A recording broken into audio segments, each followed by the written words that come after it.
Hello, my name is James Inverne, and I am proud to present to you my play called A Walk with Mr. Heifetz.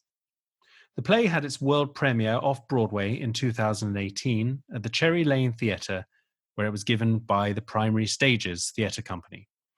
This recording has been made in socially distanced conditions during the 2020 novel coronavirus breakout, and I'm very grateful to all the actors and sound technician for giving of their time to this recording of a story that we hope has some relevance to these times. In any case, we're delighted to offer this performance for you to hear free of charge, but we ask that you consider making a donation, if you can, to one of two wonderful charities. The first is the AICF, which helps young Israeli artists, not least by the Sharett grants established in the name of Moshe Sharett, who is, of course, a character in this play. You can donate to the AICF by going to aicf.org/contribute. That's aicf.org/contribute. The other great charity we ask you to consider is Meir Panim, which brings hot and nutritious meals to Israelis in need. They do a lot of work, especially to help young children and also Holocaust survivors. You can donate to Meir Panim by going to meirpanim.org.il. That's meirpanim.org.il. Both of these incredible charities do amazing work and both chime with the themes of this play. So we do hope you'll consider making a donation, no matter how small, to either or both. Thank you. A Walk with Mr. Heifetz by James Inverne. Cast in order of appearance, Mariella Haubs as the violinist, Yuval Boim as Yehuda Sharett, Ed Stoppard as Jascha Heifetz, and Richard Topol as Moshe Sharett. Act 1. Palestine, 1926, night, outside. We hear the onstage violinist and see her dimly visible at first and then gradually more so. Two men have entered. One carrying a slightly roughed up violin case. He is Yehuda Sharett. The other man is Jascha Heifetz. They have decided to go for a walk. Jascha is famous, Sharett is not, though he is increasingly known in the land that is not yet a country.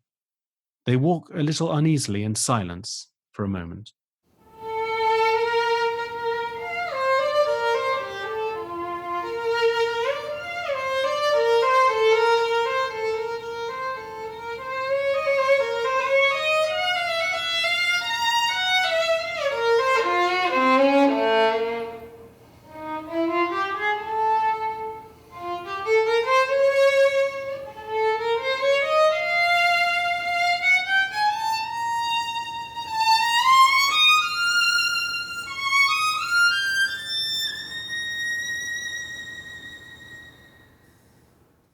We've reached the top. It is beautiful, no? Yes, it is. I told you. From here you can see all across the Galilee. Oh, those mountains over there, they call Katef Shaul, the shoulder of Saul. Oh, there, by itself, Mount Tabor. Shall we rest? We haven't walked for very long. I know. I stop a lot. People call me frenetic. Pilpel, we say in Hebrew, like when you eat the pepper. I pace when I write music, when I teach, and my walk in the fields, of course, takes a lot of great physical effort. But walking for its own sake, who needs it? And I already walked from my kibbutz in the west tonight to hear you play. Well, then, why did you suggest that we go for a walk? You must walk. For a Jew who visits Palestine for the first time must walk. He must stride along the brows of its hills, feel its warm earth under his feet, see where our people turn swamplands into fields of plants that already give fruit. Talking of fruit, by the way, have you tried one of our oranges? Are they tremendously different from American oranges? The taste, I wouldn't know. Our oranges can be sour, the skin can be bitter. If the orange was only soft and sweet, there would be nothing to help it survive. The oranges are small. They are sensitive to predators and aggressive elements. If they are eaten before the roots take hold, before they can multiply themselves, they could simply disappear. Look what you did, Mr. Heifetz.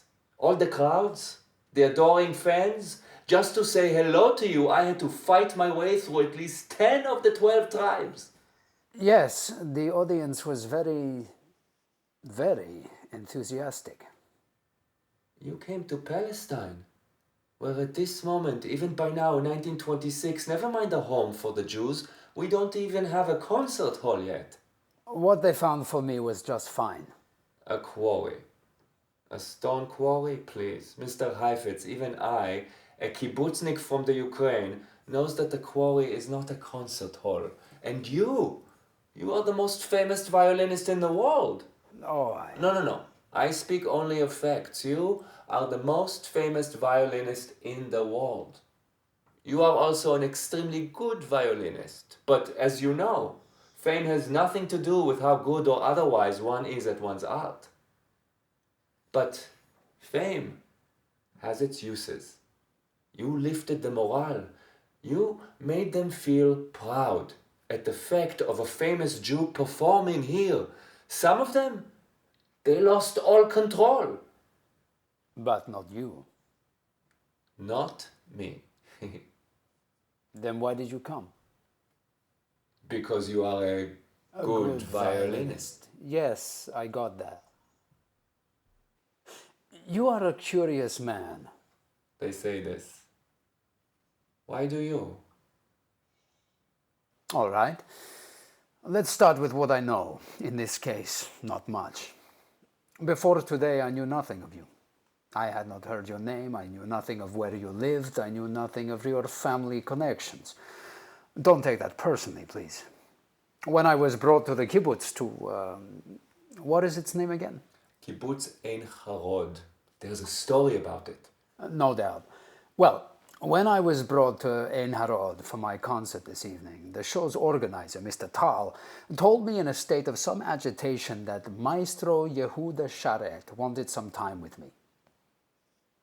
Who? I said. You'll forgive my honesty here. This Mr. Sharett, he explained, is a singularly determined soul, and if anyone attempts to tell him no, Mr. Sharett keeps on at him until he can get no rest.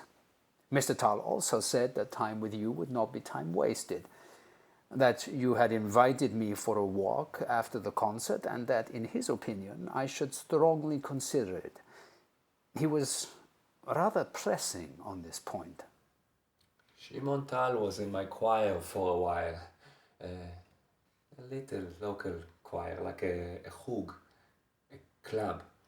He came to us in Kibbutz Yagur and, well, let us say that he did not quite like my methods, and so he left the choir. Yes, he mentioned that too. He said that you would start rehearsal very late and often keep everyone up until 2 a.m. About this they all complain. Tzivia too. Tzivia? We intend to marry.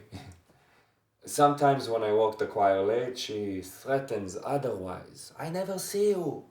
I explain it has to be this way. Choir practice starts after the walking day. But 2 a.m.? If I am conducting the singers all day, will the fields be so charmed that they will take care of themselves? The bananas will just drop off the tree, swooning from the music's emotional poignancy? No. We walk hard, we walk long. Then comes the choir. He said you yell. People at that time of night, they are tired, they are not focused. So I must be highly focused. Even I must be the tyrant. I shout, I yell. They focus. What, so it's a little choir, it shouldn't be a good one? You're not the first conductor to be strict with his musicians. Toscanini can scream his head off. He's a supporter of the Jews, so maybe you'll see for yourself one day, when you have an orchestra. First, we must have a homeland. Then we can worry about an orchestra. Ah, Mr. Tal also told me you are Moshe Sharett's brother. No, No? no. He is Yehuda Sharett's brother. And you are close? He is my brother. We are two sides of the same coin. The idea of brotherhood is very strong in this land. Kol momen yu'azi achav fil michna, salfaya kri Allah fil malabis sharaf yam al kayama. It's Arabic. You know Arabic? I only speak the 9 languages. It's a saying about helping your brothers from the Hadith. In the tiny village where Moshe and I grew up, there was no cheder, no school. So we went to the Arab cheder in the next village where we sat on the ground and learned from an imam, and we learned Arabic. Were you friends with the Arab children? Some of the kids I liked, some I didn't. No one told us to fear each other, so we were all brothers. You understand? People don't dislike each other for their race until someone they trust says to them, hey, those over there, they are to be feared. There was an earthquake. That same Arab village was hit, pounded. Thousands died. Moshe and I, we rushed there, and with our bare hands, who we could, we saved. No sleep, because that's what brothers do. And they don't forget, and neither will we. They'll forget. So will you. No. There are extremists, but we fight them. We smoke them out, and we fight. We will not let wickedness prevail in this land, not from Arabs, not from Europeans, not from fellow Jews. Tribalism, division, they have their siren songs, Mr. Sharett. Hard for any society to resist. If you think... We have known wickedness before. My father, Mr. Heifetz, he told us a story when we were extremely young. He was from the Ukraine, and one afternoon he was walking in the street of his neighborhood, and a package torn from a high window fell at his feet, a bundle made of cloth. Curious, he reached down and pushed the cloth away to see what was inside. It was the broken body of a baby. Without realizing, he was walking through the middle of a pogrom, and this poor child had been thrown out down into the street like rubbish, like litter, just because it was Jewish. The impact of the fall had shattered it like a piece of precious ceramic. Its skull was broken. That day my father realized then and there that to build something better he had to come here. My father was inside the furnace and he climbed out. We will not fall back in. He told you that when you were children? It was important for us to know what was left behind, to understand why we came here. And when did you know? Know what? That you needed to go to the United States. Needed? That you had something to do there. Had I? Most would say... Please. Every musician is expected to play in New York, Philadelphia. I was 16 when I left St. Petersburg for my first tour of America. The Russian Revolution happened, and I stayed. That's all? I disappoint you. So living in America... was not a decision, not an ambition, not a mission. Then you are still searching. For a mission? I think most musicians would say they found one. Most musicians would say that... You know, many Russian Jews come here. The air agrees with us. You feel it? Here you feel it, walking with me for a little. In New York, you have air like this. Should we walk back, Mr. Sharett? Do you miss Russia? Do I miss Russia? Sometimes I think about the Russia I knew. I can never go back. It isn't there anymore. You mean? I mean, the Russia I knew is the Russia of the Tsars. My Russia is the Russia of Tchaikovsky and Glinka and Mussorgsky. Gone. With Russia's musical heritage, America cannot compare. They have new composers with new ideas. I heard a new piece by George Gershwin, The Rhapsody in Blue, a piano concerto that brings together classical music and jazz. Can you imagine such a thing? Why not? What is jazz if not folk music? And what is classical music if not the elevation of folk music to art? But the Russian composers did this. Glinka. I hear about a brilliant Jewish boy in Germany who does this too. Weill. Kurt Weill. For that matter, Gershwin is also Jewish. Also Berg. Alban Berg. Uh-huh. You think musical innovation is a Jewish trait? No. Alban Berg is not Jewish. In fact, he is a rather accomplished anti-Semite. No. Oh. Maybe he's a self-hating Jew on the quiet. Then he has kept it very quiet. What he is vocal about is that there are too many Jews in Vienna.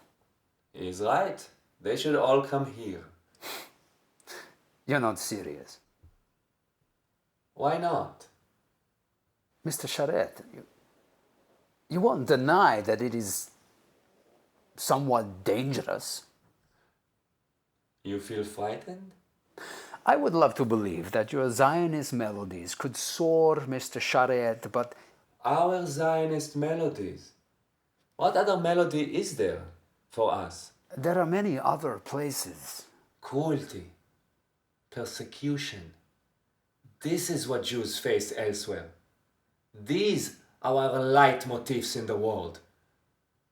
In such tunes, Mr. Heifetz, in Moscow, they sang how the Jews killed the Tsar. They sang as they murdered us. In Paris, they sang during the Dreyfus affair, hang him by the nose, as they framed and tortured their soldier because he was Jewish. Look around, Mr. Heifetz. Look at Poland.